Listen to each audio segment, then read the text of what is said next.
Hello दोस्तों, welcome my YouTube channel.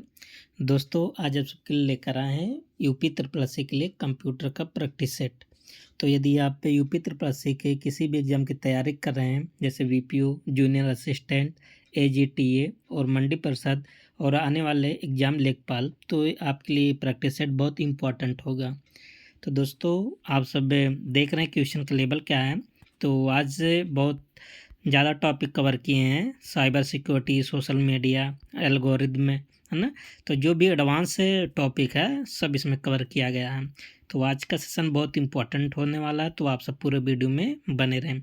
और PDF के लिए आप सब होम पेज पर जाएंगे यूट्यूब के, तो टेलीग्राम का लिंक होगा, आप उससे जुड़ जाइए, वहाँ पर दे दिया जाता है पीडीएफ। ठीक है, तो चलते हैं। पहला क्वेश्चन क्या है, देखिए आपका टॉपिक भी लिखा गया है ताकि आप सबको कोई डाउट ना हो कि किस टॉपिक से क्वेश्चन है।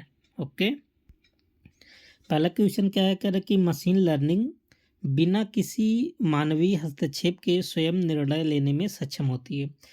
तो बिल्कुल बात सही करा। देखिए, मशीन लर्निंग को पहले डेटा से एकदम उसको ट्रेंड किया जाता है ना।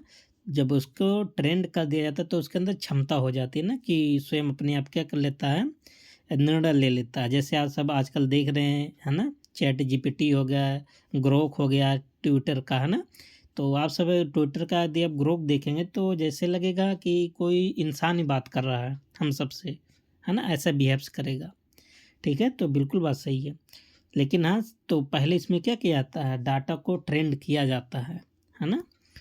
कारण कि सुपरवाइज लर्निंग और अनसुपरवाइज लर्निंग मशीन लर्निंग की दो प्रमुख श्रेणियाँ। बिल्कुल बात सही है। देखिए, सुपरवाइज एक लर्निंग होता है, एक होता है अनसुपरवाइज, एक होता है सेमी सुपरवाइज, एक होता है रेनफोर्समेंट। तीन होते हैं, है ना। तो जो सेमी सुपरवाइज होता है इन दोनों का मिक्सचर होता है, और एक होता है रेनफोर्समेंट जो किस पर आधारित होता है, रिवार्ड पर आधारित होता है। ठीक है, और सुपरवाइज में लेबल डाटा यूज होता है और उन सुपरवाइज में लेबल डाटा यूज नहीं होता है ना, किसी बाहरी पर्पज से वो सीखता है। ठीक है, आप सबको पिछले क्लास में भी बताते हैं कि जो सुपरवाइज लर्निंग होता है इसमें जैसे एक टीचर स्टूडेंट का ले सकते हैं ना। जैसे स्टूडेंट क्या कहता है, टीचर की निगरानी में सीखता है, तो वैसे सुपरवाइज भी होता है, किसी की निगरानी में सीखता है।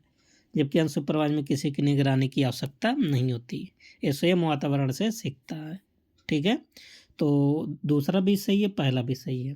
कह रहा कि एआई में न्यूरल नेटवर्क का उपयोग केवल डेटा प्रोसेसिंग के लिए किया जाता है। नहीं, डेटा प्रोसेसिंग नहीं करता, बहुत सारा काम एआई का होता है ना न्यूरल नेटवर्क का। तो जैसे फेस रिकग्नाइज भी करता है, इमेज रिकग्नाइज भी करता है, बहुत सारा होता प्रोसेस। तो कंप्यूटर में कहीं भी एआई शब्द या केवल शब्द आ जाए ना तो लगभग नेगेटिव ही होता है ना। आपको पीछे भी वीडियो में आप सबको हम बताए हैं। तो पहला दूसरा सही है, तीसरा स्टेटमेंट गलत है। तो कौन सा हो जाएगा, एक और दो, ऑप्शन क्या बन जाएगा, एक। ठीक है, तो आप सब यहाँ देख सकते हैं, थोड़ा एक्सप्लेन भी किया है कि मशीन लर्निंग ऐसे सिस्टम बनाता है जो बिना मानवीय हस्तक्षेप के डेटा सीख सकते हैं। सुपरवाइज लर्निंग मतलब लेबल डेटा होता है। ठीक है, और अनसुपरवाइज लर्निंग में लेबल डेटा नहीं होता है। इसकी प्रमुख श्रेणियाँ होती हैं, ठीक है, मशीन लर्निंग की। लेकिन न्यूरल नेटवर्क केवल डेटा प्रोसेसिंग तक सीमित नहीं होता है, बल्कि यह पैटर्न रिकग्निशन और निर्णय लेने में भी मदद करता है। ठीक है, तो बहुत इम्पोर्टेंट है। आगे देखिए, क्वेश्चन नंबर 2 जो है एल्गोरिदम से है। ठीक है, तो आप सब बताइए। कह रहे कि एल्गोरिदम में समस्या समाधान की चरणबद्ध प्रक्रिया होती है। बिल्कुल बात सही। एल्गोरिदम का मतलब ये होता है स्टेप बाय स्टेप, है ना। तो पहला तो स्टेटमेंट सही है। कह रहे कि हर एल्गोरिदम का आउटपुट एक निश्चित रूप से एक पूर्व निर्धारित होता है। देखिए, ऐसा आप नहीं कर सकते कि जितने भी एल्गोरिदम तो होता है सबका आउटपुट एक निश्चित ही होता, नहीं, निश्चित नहीं होता, बहुत अलग अलग तरीका भी होता है। ठीक है, तो दूसरा आप गलत कर सकते हैं। कह रहा कि लीनियर सर्च और बाइनरी सर्च एल्गोरिदम के प्रकार है। बिल्कुल बात सही है। तो जो रेखीय खोज, एक है बाइनरी खोज, किसके टाइप हैं, एल्गोरिदम के। तो first and third are correct, तो ऑप्शन क्या बन जाएगा, सी बन जाएगा। आगे क्या है, देखिए कि एल्गोरिदम एक चरणबद्ध प्रक्रिया होती है, प्रोसेस होती है ना, जो किसी समस्या के समाधान के लिए बनाई जाती है। लेकिन हर एल्गोरिदम का आउटपुट एक निश्चित नहीं होता है, क्योंकि कुछ में रैंडम मतलब यादृच्छिकता भी हो सकती है। यादृच्छिक मतलब रैंडम, रैंडम मतलब जो ऑर्डर में ना हो, है ना। और लीनियर सर्च और बाइनरी सर्च दोनों एल्गोरिदम हैं, ठीक है, सर्च एल्गोरिदम है। क्वेश्चन नंबर 3 क्या है, देखिए साइबर सिक्योरिटी से है।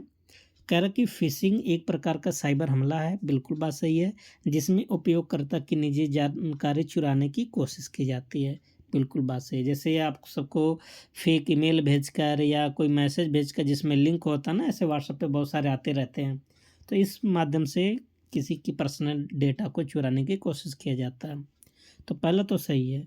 करके मजबूत पासवर्ड में कम से कम 4 अक्षर और एक विशेष चिन्ह होना चाहिए।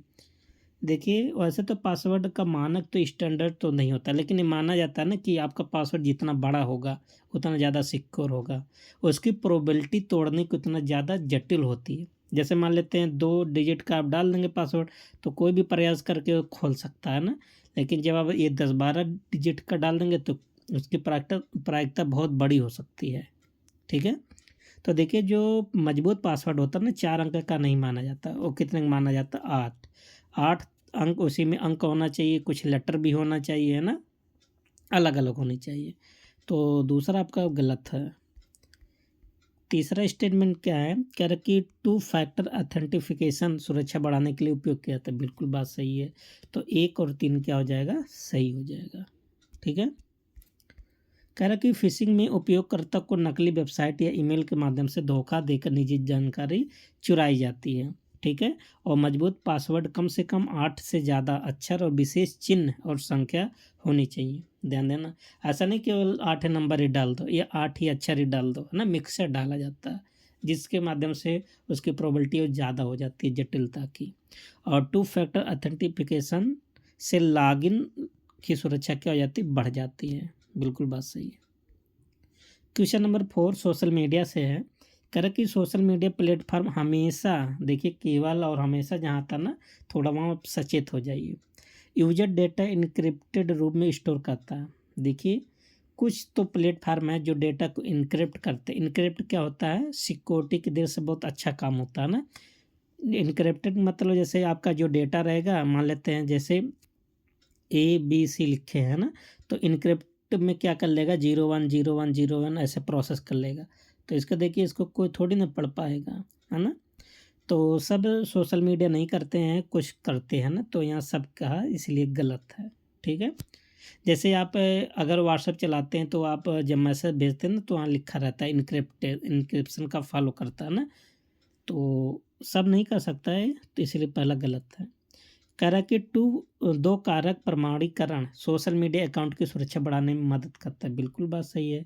2 कारक प्रमाणीकरण मतलब 2 लेयर होनी चाहिए ना, आप 2 लेयर लगाइए, 3 लेयर लगाइए, है ना। जैसे आप सब अपना मोबाइल लॉक करते हैं ना, पहले एक फ्रंट लॉक करते हैं, फिर आप किसी एप्लीकेशन में जाएंगे, जैसे गूगल पे है, उसके बाद गूगल पे का लॉक खोलिए, फिर उसके बाद पिन डालिए, तब जाके पेमेंट होता है। कुल मिला के 3 लेयर हो जाता है ना, तो बात तो सही है। तीसरा क्या है, कह रहा कि फेसबुक और ट्विटर ओपन सोर्स प्लेटफार्म है, नहीं ओपन सोर्स नहीं है ना। तो कौन कौन सा सही आपका है, तो आपका दूसरा सही है और तीसरा सही, 2 और 3 सही है, ठीक है। सॉरी, चेक कर लेते हैं, नहीं तीसरा नहीं सही था, तीसरा गलत था ना, तो केवल 2 सही है, ठीक है। तो केवल 2 सही है, ऑप्शन क्या बन जाएगा, डी। तो यहाँ पर आप चेक कर सकते हैं कर कि सभी सोशल मीडिया प्लेटफार्म हमेशा यूजर डेटा को इनक्रिप्टेड रूप में स्टोर नहीं करते हैं, और 2 फैक्टर अथेंटिफिकेशन सुरक्षा बढ़ाने में मदद करता है। अभी ये ऊपर भी क्वेश्चन डिस्कस हुआ था। और फेसबुक और ट्विटर ओपन सोर्स प्लेटफार्म नहीं है।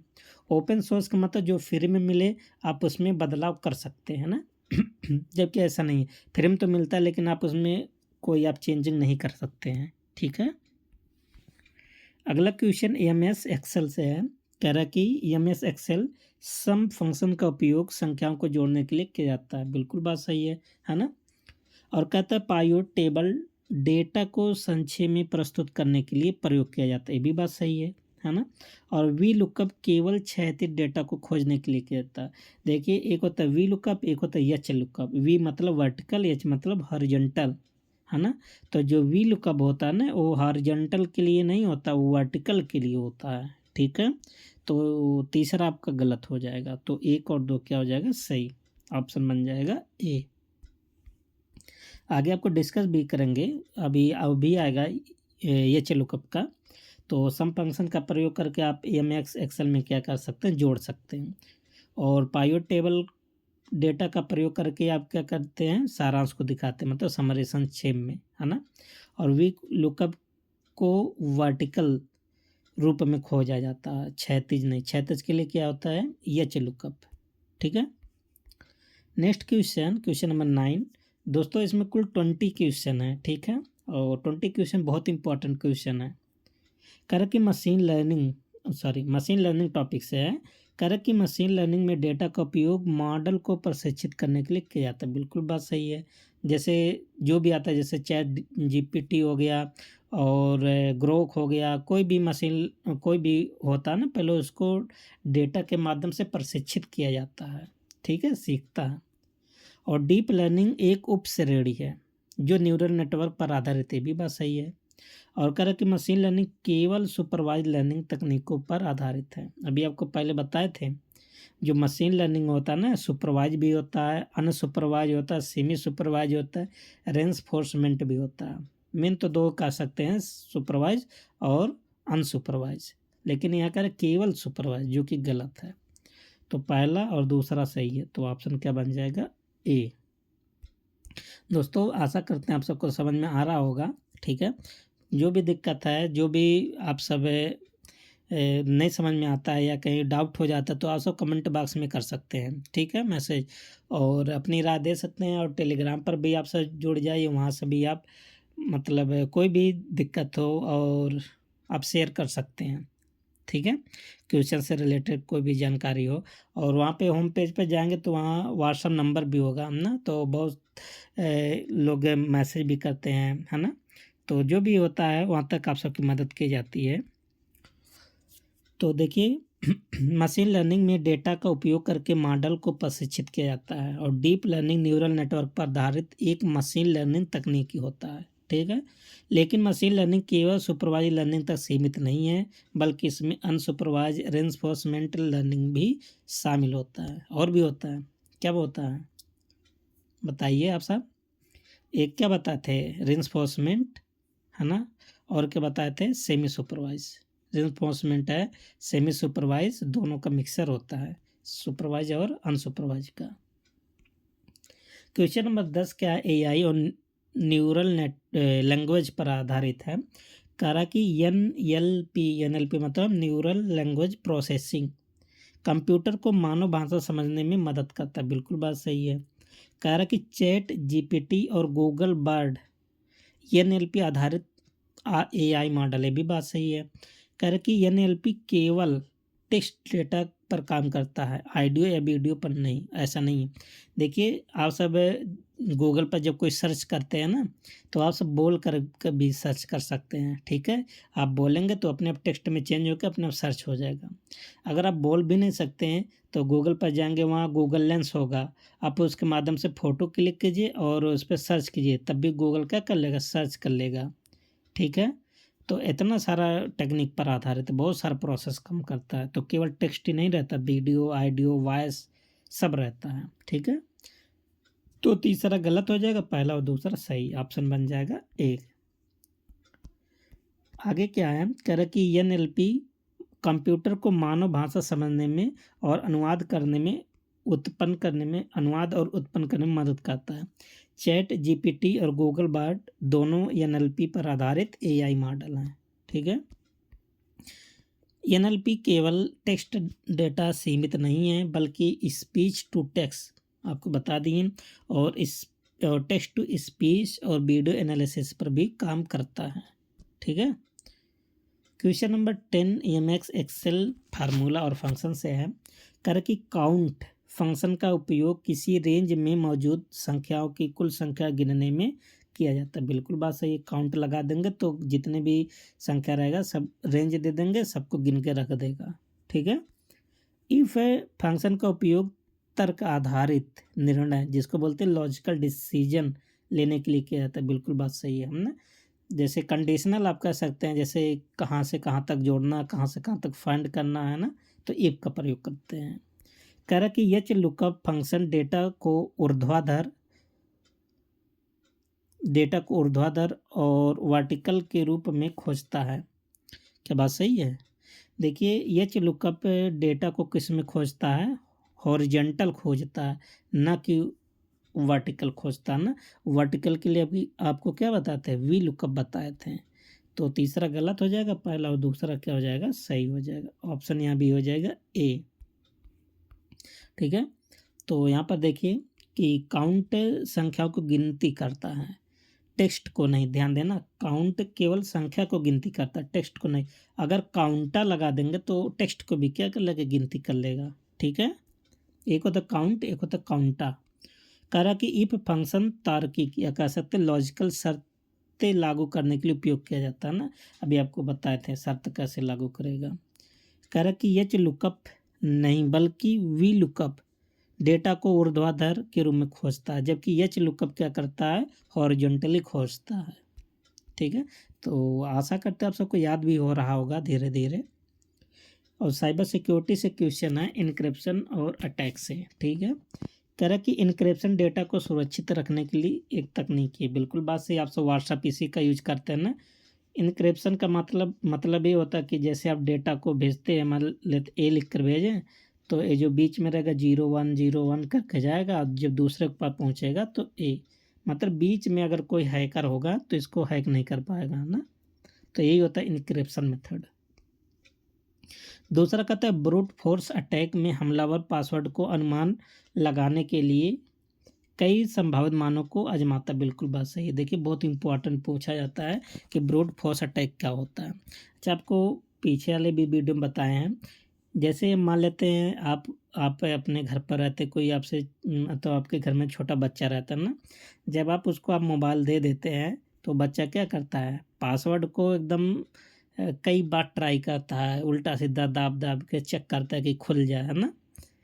तो अगर लक बाई चांस रहेगा, अगर एक दो अक्षर का रहेगा आपका पासवर्ड, चार अक्षर का वैसे होगा ही, तो कभी कभी खुल भी सकता है। ठीक है।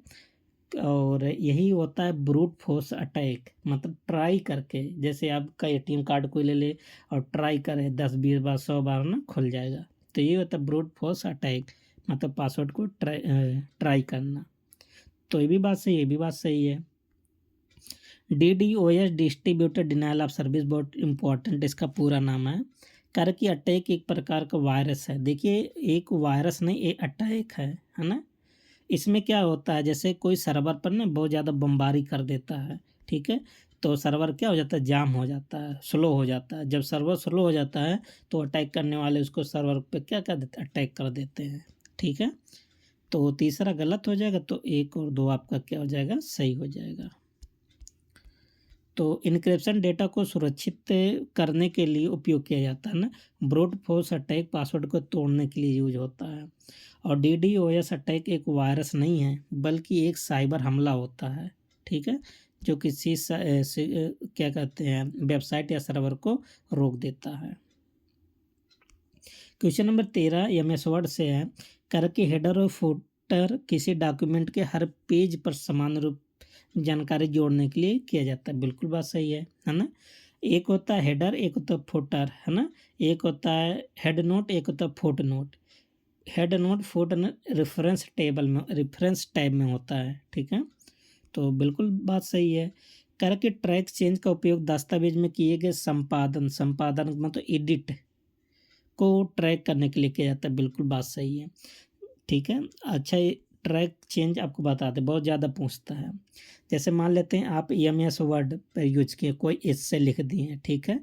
जैसे एक 3 इडियट कौन सा मूवी था, और जो PK वाला मूवी था ना, क्या नाम था उसका, आमिर खान का, पी के साथ था ना। तो उसमें क्या कहता है उसको जो उसका परिचय रहता है उसमें चेंज कर देता है ना, तो उल्टा सीधा उसका हो जाता है। तो यही है इसमें भी कि अगर आप कोई टेबल बना के गए, टेबल नहीं, आप कोई दस्तावेज बना के गए और पता चला कोई आके इसमें बदलाव कर दे, चेंज कर दे और चेंज करके चला जाए, तो आपको कैसे पता चलेगा कि इसके साथ कोई छेड़खानी किया है? ठीक है, तो यही ट्रैक चेंज यही बताएगा कि इसमें कोई एडिट किया गया है। ठीक है, तो इसीलिए बहुत इंपॉर्टेंट है। नहीं पता चला यार 100-200 के पेज का लिखे हैं, अब क्या दोबारा शुरू से आप चेक करेंगे? नहीं चेक करेंगे ना। तो ट्रैक चेंज का ऑप्शन यूज करेंगे और आपको पता चल जाएगा कि कोई चेंज किया है कि नहीं चेंज किया है। तो आशा करते हैं आप सबको समझ में आ गया होगा। तीसरा क्या है, कह रहा कि स्मार्ट आर्ट का प्रयोग गणितीय गणना करने के लिए नहीं, स्मार्ट आर्ट का प्रयोग जैसे अलग अलग डिजाइन बनाने के लिए किया जाता है ना, खुद ही लिखा है स्मार्ट आर्ट। तो पहला और दूसरा सही है, तीसरा आपका गलत है इसमें भी। कह रहा कि हेडर और फुटर हर पेज एक समान जानकारी जोड़ने के लिए किया जाता है। ट्रैक चेंज किसी दस्तावेज में हुए संपादन मतलब एडिट को ट्रैक करने के लिए किया जाता है। और स्मार्ट आर्ट चित्र और आलेख मतलब डायग्राम बनाने के लिए होता है, ना कि गणितीय गणना करने के लिए। क्वेश्चन नंबर 14 कह रहा कि सीसी ईमेल से क्वेश्चन है, कह रहा कि कार्बन कॉपी का उपयोग ईमेल को अतिरिक्त प्राप्तकर्ताओं को भेजने के लिए किया जाता है। ये भी बात सही है ना। एक होता है सीसी, एक होता है बीसीसी। सीसी के माध्यम से अगर आप भेजेंगे ना किसी को ईमेल, तो सबको पता चलेगा किसके किसके पास मिल गया है ना। जबकि बीसीसी मतलब ब्लाइंड कार्बन कॉपी का प्रयोग करके भेजेंगे ना, तो किसी को नहीं पता चलेगा किसके किसके पास मिल गया है। ठीक है, ये गोपनीय रखता है बीसीसी। कह रहा कि POP3 मतलब पोस्ट ऑफिस प्रोटोकॉल वर्जन 3 क्या है? वर्जन 3 है ना। ईमेल को लोकल डिवाइस पर डाउनलोड कर देता है, बिल्कुल बात सही है। कह रहा कि HTTPS hyper text transfer protocol secure केवल ईमेल संचार को सुरक्षित करने के लिए उपयोग किया जाता है, बात गलत है। देखिए यहाँ केवल बोल दिया ना, ईमेल को नहीं बल्कि वेब को भी सुरक्षित बनाता है। ठीक है, तो पहला दूसरा सही है, तीसरा गलत है। ठीक है, तो ऑप्शन क्या बन जाएगा? ए। अच्छा, इसमें सब एक ही ऑप्शन सही हो रहा है क्या? कह रहा कि सीसी का उपयोग ईमेल को अतिरिक्त प्राप्तकर्ताओं को भेजने के लिए किया जाता है। POP3 क्या करता है? ईमेल को लोकल डिवाइस पर डाउनलोड करता है। ठीक है, और SMTP क्या करता है? केवल ईमेल को नहीं बल्कि वेब संचार को भी सुरक्षित बनाता है। क्वेश्चन नंबर 16 आर्टिफिशियल इंटेलिजेंस से AI से। कह रहा कि AI का उद्देश्य मशीनों को स्वयं निर्णय लेने योग्य बनाना, बिल्कुल बात सही है। और सुपरवाइज लर्निंग में लेबल डेटा यूज किया जाता है, जबकि अनसुपरवाइज लर्निंग में बिना लेबल, ये भी बात सही है, आपको ऊपर बता दिए हैं। ठीक है, और कह रहा कि AI केवल रोबोटिक्स तक सीमित है और अन्य क्षेत्रों में उपयोग नहीं किया, ऐसा नहीं है। देखिए AI का प्रयोग बहुत जगह किया जाता है, आने वाले समय में AI का दुनिया ही होगा, है ना। और सब पढ़ाई लिखाई हर चीज़, डॉक्टरी में बहुत सारा जगह AI ही छा जाएगा। तो यहाँ भी ए ऑप्शन सही हो जाएगा। ठीक, अगला आगे क्या देखिए कि AI का उद्देश्य मशीनों को स्वचालित रूप से सोचने और निर्णय लेने में सक्षम बनाना है, इसका उद्देश्य है। और सुपरवाइज लर्निंग में लेबल डाटा यूज होता है, जबकि अनसुपरवाइज में बिना लेबल डाटा यूज होता है। ठीक है, और AI का उपयोग सोशल मीडिया में भी होगा, स्वास्थ्य, शिक्षा, सुरक्षा, वित्त में बहुत जगह किया जाता है। ठीक है, क्वेश्चन नंबर 17 मशीन लर्निंग से है। कह रहा कि डीप लर्निंग न्यूरल नेटवर्क पर आधारित होती है, बिल्कुल बात सही है। और कॉन्वोल्यूशन नेटवर्क, न्यूरल नेटवर्क जिसे बोलते हैं CNN का उपयोग मुख्य रूप से छवि पहचानना, इमेज रिकॉग्निशन के लिए किया जाता है, बिल्कुल बात सही है। CNN का प्रयोग जैसे कोई फोटो होगा, इमेज होगा ना, उसको पहचानने के लिए यूज किया जाता है। ठीक, और डीप लर्निंग केवल बड़े डेटा सेट पर काम करता है, छोटे डेटा सेट पर नहीं, ऐसा नहीं है। डीप लर्निंग सब जगह काम करता है, चाहे डेटा छोटा हो चाहे डेटा बड़ा हो। तो इसका भी ऑप्शन ए सही हो जाएगा। ठीक है, आगे देखिए क्या है कि डीप लर्निंग एक प्रकार की मशीन लर्निंग तकनीकी है जो आर्टिफिशियल न्यूरल नेटवर्क पर आधारित होती है। ठीक है, CNN का उपयोग इमेज रिकॉग्निशन और कंप्यूटर विजन में किया जाता है। डीप लर्निंग छोटे डेटा सेट पर भी लागू किया जाता है, ठीक है। और लेकिन ये बड़े डेटा के साथ अधिक प्रभावी होता है, मतलब छोटे डेटा पे काम करता है, बड़े डेटा के साथ थोड़ा और सुविधा होता है उसको, ठीक है। कह रहा कि साइबर सिक्योरिटी से क्वेश्चन है, कह रहा कि 2 फैक्टर ऑथेंटिफिकेशन ऑनलाइन अकाउंट की सुरक्षा बढ़ाने में उपयोगी, बिल्कुल बात सही है। और फिशिंग एक प्रकार का साइबर हमला है जिसमें उपयोगकर्ता को नकली वेबसाइटों के माध्यम से धोखा दिया जाता है, ये भी बात सही है। कहा कि बायोमेट्रिक ऑथेंटिफिकेशन पासवर्ड आधारित सुरक्षा से कम सुरक्षित होता है। अच्छा बताइए, आप सब बायोमेट्रिक ऑथेंटिफिकेशन जैसे अंगूठा लगाते हैं, फिंगर लगाते हैं ना, आप सब अपने मोबाइल से आँख को स्कैन करते हैं, फेस को स्कैन करते हैं ना, तो ये ज़्यादा मजबूत होता है क्योंकि इसकी डाटा को तोड़ने की, पासवर्ड को तोड़ने की प्रोबेबिलिटी बहुत ज़्यादा होती है ना। तो ये बात गलत है, तो पासवर्ड से ज़्यादा सिक्योर होते हैं, फिंगरप्रिंट हो गया, आई स्कैन हो गया, है ना। तो पहला दूसरा सही हो जाएगा और तीसरा क्या हो जाएगा, गलत। तो ये सही है। हाँ, अब एक है कि अगर आप रात में सो रहे हैं तो आपका फिंगर कोई यूज कर लेगा ना, तो अलग बात है ना। इतना तो आपको सचेत तो रहना ही पड़ेगा। देखिए, कह रहा कि ये दोनों तो आप सब जानते हैं ना। कह रहा कि बायोमेट्रिक ऑथेंटिफिकेशन जैसे फिंगरप्रिंट, फेस रिकॉग्निशन पासवर्ड से अधिक सुरक्षित होता है क्योंकि इसे अनुमान लगाना कठिन होता है। वही बात है, जैसे रात में सो रहे हैं, आपका कोई अंगूठा लगा के आपका मोबाइल खोल दिया, तब तो दिक्कत हो जाएगा, है ना। तो इतना आपको निधड़क नहीं सोना है ना, थोड़ा होश में रह कर भी सोना है। MS एक्सेल से क्वेश्चन है, कह रहा कि पाइवट टेबल का उपयोग डेटा का सारांश निकालने के लिए किया जाता है, ये तो आप पढ़ चुके ऊपर। वी लुकअप और एच लुकअप दोनों डेटा खोजने के लिए किया जाता है, बिल्कुल बात सही है। वी लुकअप वर्टिकली खोजता है और एच लुकअप हॉरिजेंटली खोजता है। करके बार चार्ट मुख्य रूप से समय आधारित डेटा को प्रदर्शित करने के लिए उपयोग किया जाता है। देखिए, बार चार्ट समय आधारित डेटा प्रदर्शन करने के लिए उपयोग किया जाता है, बात सही है नहीं। तो समय आधारित डेटा का पाई चार्ट यूज होता है, ठीक है। आगे क्या है, तो इसका क्या हो जाएगा, 1 और 2 सब आपकी बार थोड़ा ऑप्शन मिस्टेक हो गया। मिस्टेक क्या हो गया, एक ही ऑप्शन सब सेट हो गया, ठीक है। देखिए, बार चार्ट का उपयोग जो कैटेगरीज की तुलना करने के लिए किया जाता है, जबकि लाइन चार्ट का प्रयोग करके समय आधारित डेटा को दिखाने के लिए किया जाता है, ठीक है। दोनों में अंतर है। आज का लास्ट क्वेश्चन है सोशल मीडिया से, करके सोशल मीडिया प्लेटफॉर्म उपयोगकर्ताओं की ब्राउजिंग गतिविधि को ट्रैक कर सकते हैं, बिल्कुल बात सही है। एंड टू एंड इनक्रिप्शन में संदेश केवल प्रेषक मतलब भेजने वाला और प्राप्त करने वाला ही पढ़ सकते हैं, भी बात सही है, जैसे व्हाट्सअप हो गया, है ना। सोशल मीडिया पर पोस्ट को एक बार डिलीट करने से पूरी तरह मिटाया जा सकता है, नहीं। कैसे मिटाया जा सकता है, जो डेटा होता है ना आपका जमा हो जाता है, स्टोर हो जाता है एक जगह, ठीक है, कंपनी के पास। आप अपने मोबाइल से डिलीट कर सकते हैं, दूसरे मोबाइल से डिलीट कर सकते, लेकिन कंपनी के डेटा से डिलीट नहीं कर सकते हैं, ठीक है। तो इसलिए आप सब जो भी पोस्ट कीजिए सोच समझ कर पोस्ट कीजिए, ठीक है, कोई भी सोशल मीडिया पर। करके सोशल मीडिया प्लेटफॉर्म उपयोगकर्ता की ब्राउजिंग गतिविधि और रुचियों को ट्रैक कर सकते हैं ना। तो आज देखिए, यहाँ पर लिखा हुआ है कि सोशल मीडिया पर पोस्ट डिलीट करने के बाद उसे बैकअप सर्वर पर स्टोर रह सकता है, ठीक है। तो दोस्तों, आज का क्वेश्चन सेशन आप सबको कैसा लगा, आप सब कमेंट बॉक्स में ज़रूर बताइए। ओके, अब मिलते हैं नेक्स्ट वीडियो में, तब तक के लिए best of luck, thank you and take care.